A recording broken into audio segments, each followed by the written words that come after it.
What's going on, everybody? What's going on, everybody? I'm Maximus. I'm Mackenzie. And we are the KOM Band. And thank you all so much for clicking this video, taking the time to, watch this video. This is our very first Q&A in a long time, pretty much, because we've had some. Or maybe just very first. Or just very first. Be sure to like, subscribe, and share this video to everybody that you know. Thank you so much for the support. We did ask our Instagram to ask some questions, and there was a good amount of questions. There's some that we didn't get to, but we will also make other videos where we're answering questions. That's right. This means that this is not the last Q&A. We will be having more videos because we have a bunch of questions. So without any further ado, let's get this video going.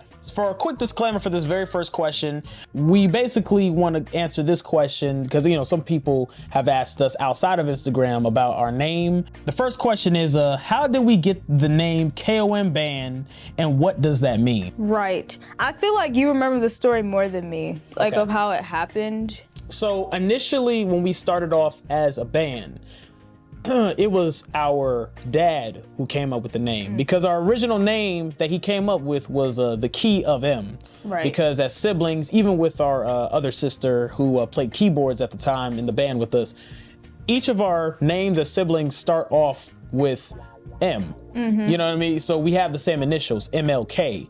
So naturally, when we play music together, we played in the key of M. Now, when we were younger, it was a lot cuter, but then eventually, later on down the line, our dad gave us the idea to just do the KOM as like an acronym because the key of M was a bit too long for a minute. Plus, we were getting older. Right, I remember that. But then also, with the M part, that can mean a lot. Key of music, key of melody, key of melodic, key of our names. Miracles. Key of M. Miracles, you said? Miracles.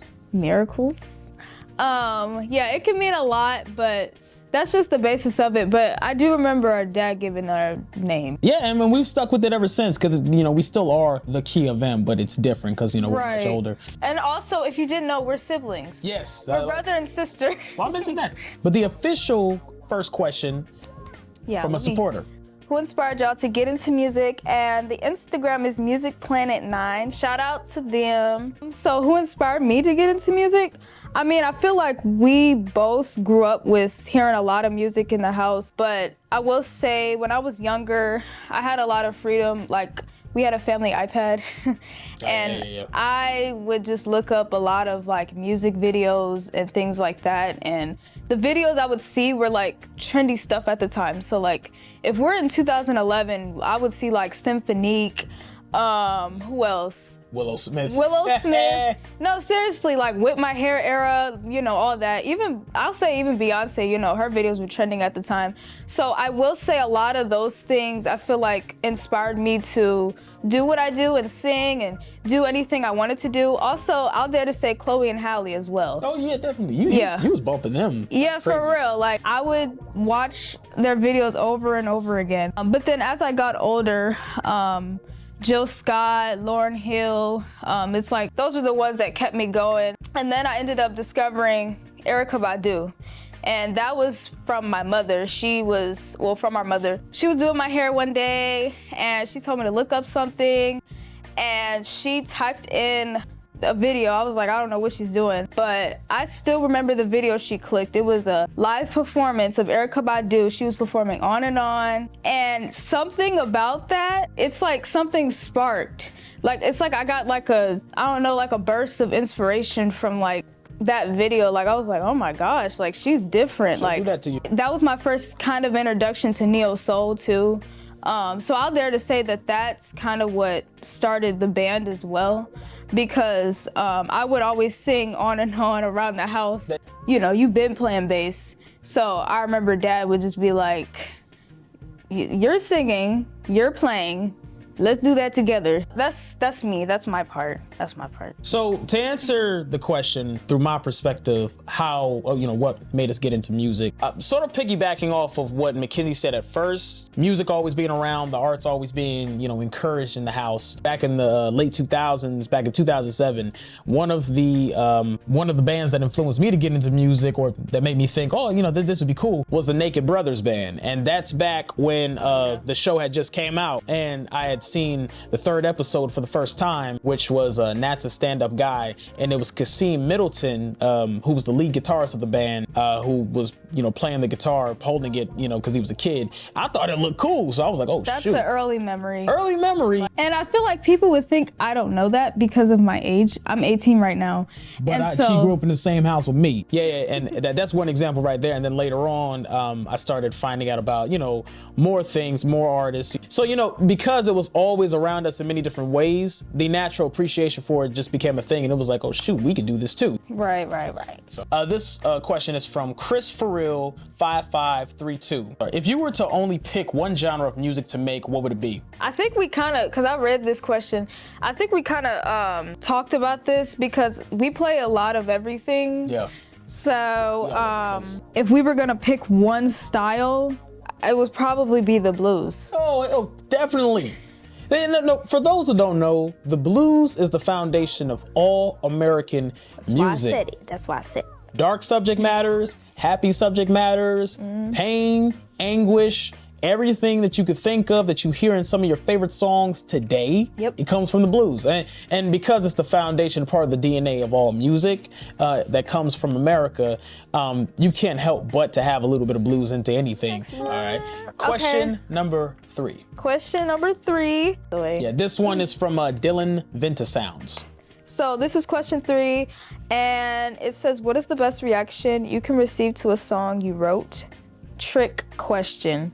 I feel like the best reaction we can receive from a song is like when people analyze it. Like I love when people appreciate like little things in our music. And then also I love when people take inspiration because I believe you can be like inspired by anything, even if it's a small thing. So for us to like be an inspiration is like really cool. So when people are inspired and like analyzing the songs, I really like when people do that. Yeah, I would definitely say when they analyze the song, when they're inspired by it, and even when they cover it. Like, that'd be crazy if someone were to cover one of our originals. For sure. Because it's like, oh, shoot, there's another version of it. And it's been influenced by us. Mm-hmm. You start to get a little flattered after that, Shit. So this is a double question. So technically, this is 4 and 5. This one is from Miss Latrice Young. Shout out to Miss Latrice Young. This one says, if you could cover or remix any song and get direct feedback from any person after the performance, what song would you choose and who would you choose to give the feedback and why? Okay. All right. So you can choose anybody. Okay. So for me, because I like going off the wall a lot of times musically, no matter what it is, because, music is music. I think a song that I would like to do like my own rendition of, and then like Mackenzie would add some of her stuff too, is a Bad Idea Right by Olivia Rodrigo, because I'm imagining like a funk version of it, like a funk version of it, but then you add some elements of salsa to it. Like, I don't know, I feel like she would like that actually. Right. And now whether anyone likes it or not, I mean, well, hell, I'm still gonna do it. Yeah. You know what I mean? But I would like her to give some feedback on that. I feel like she would like it actually. You think she'd like it? Mm-hmm. I'd be adding so many elements to it, it would be ridiculous. I don't know. Probably, I thought of like George Clinton. Oh yeah. Well, what song by him? Well, what, like Funkadelic or just George Clinton? Flashlight? Yeah, just and mix it. We would probably mix it with something. To get feedback from him would be cool. We would like detach certain parts and add something else to it. Yeah. I feel like that would be something cool to do. That would be cool. That would definitely be one I would like to do. I would like to do one of Hit It and Quit It off of the Maggot Brain album. This 5th one is also from Miss Latrice Young. It says, what would you say to an artist / band who have yet to put their music out publicly but want to? Perhaps they're too nervous or insecure to do so right now. Well, I think it's just simple as like, make sure that you're focusing on like the enjoyment you're having. Like it's all about having fun. Like you'll gather your crowd. That's already gonna happen, but you shouldn't focus on like, oh, I don't know if people will like it. Like you're gonna get people that like it. You know what I'm saying? And you probably don't like everything, and that's fine. Yeah, it's true. But it's all about just having fun and putting yourself out there.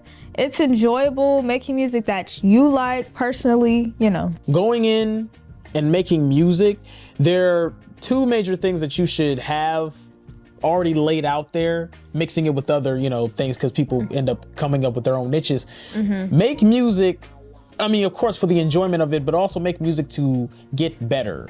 Okay. Yeah, that's true. Make music to get better and learn new things. And at the same time, the second thing would be make music to find your crowd, because there's groups of people who make music and they attract the fans that are like them, basically. So if your fan base is into punk rock, you know what I mean? Chances are, you might be into punk rock, you know what I mean? So it's always like a connection build up, or I guess you could say a way of relation. So figure out how to relate, find your people, and just do it like that. That's what I would say. Yeah, I agree with that, yeah. And don't be afraid to learn to do anything else, you know what I mean? Then we are at question number 6. The Instagram is I Frickin' Rock. So the question is, what is your favorite music to play, and what is your favorite music to listen to? Favorite music to play and favorite music to listen to.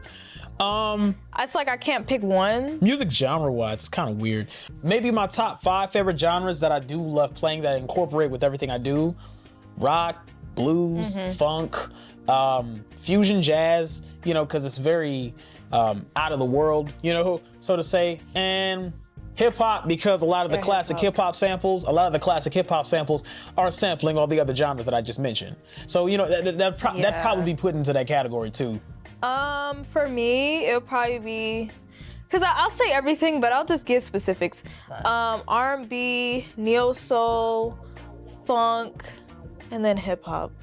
Yeah, for both listening and playing. I like both. Yeah, because there's a lot of stuff. There's a lot of stuff you could play on the instrument with MF Doom samples. Like, real talk. No, for sure. Yeah. Real talk. This one is from Richard Tang on Instagram.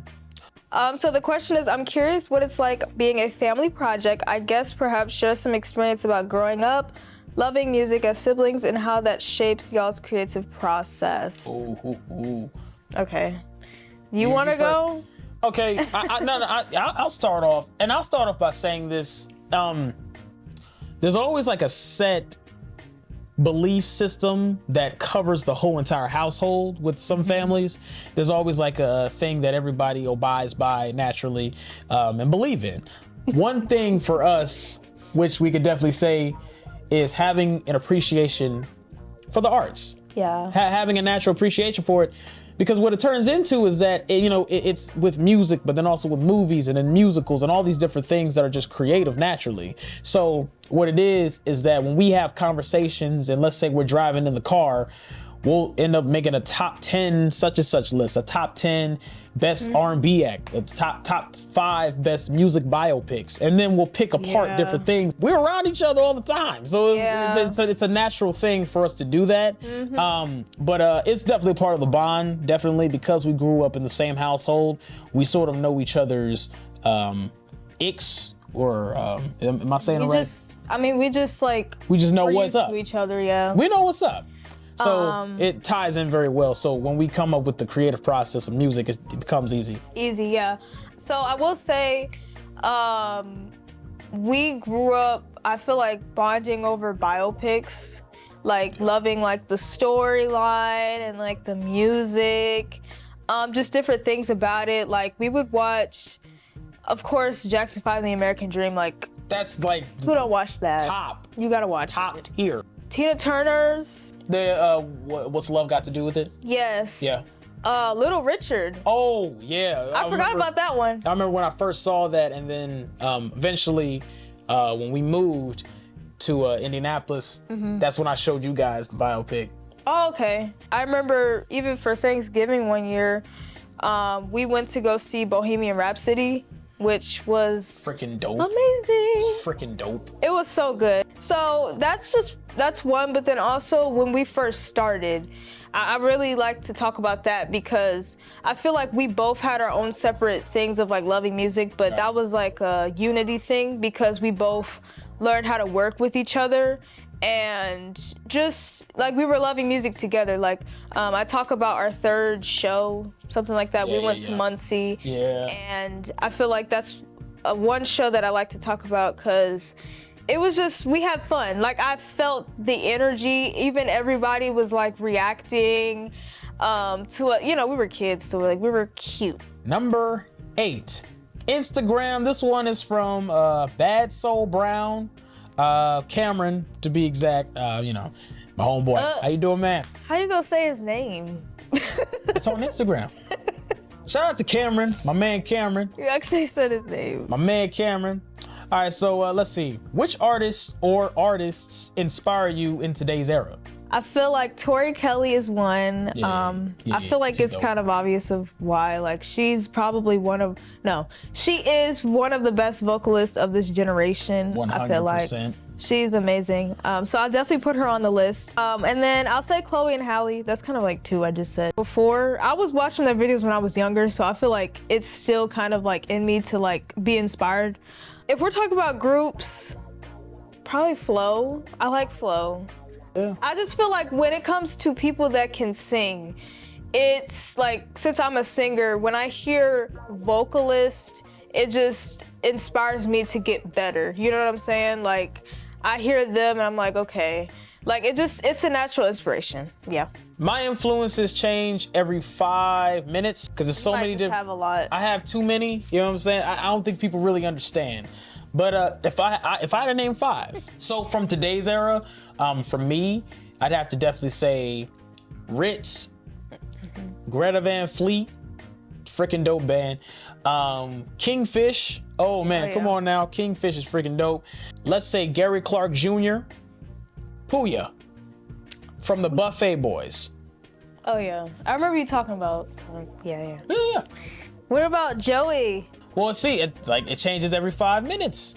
It changes every 5 minutes. So in the next 5 minutes, I might even just say that. In the next 5 minutes, that might change too. So I'm just saying it like that. I mean, I feel like I have more, but you know, those are just some to mention. You know. All right, folks, that was our first Q&A in a long time. First Q&A of 2025, because again, we're gonna be doing more this year. There's a lot more stuff we're gonna be doing this year. Yes. Really happy that all of you were able to come here and listen to our perspective. Yep, and hear our voices. Hear our voices. Because I feel like you always hear like our instrumentation and singing and all that stuff, but you don't hear how we speak. Well, no, actually. We've been posting those interview questions. So, no, it's true. Yeah, right. You've been hearing us talk, but we wanted to make a longer video of us talking. Yeah, we want to bring some freshness to your life. But thank you guys so much for sending these questions. Once again, there are more questions. So if any of you want to be mentioned, get a shout out on a video of ours, be sure to send us questions on our Instagram or Facebook. It don't matter as long as it's our social media. We will answer those questions, all right? I'm Maximus.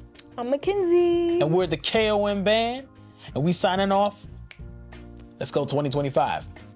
Bye.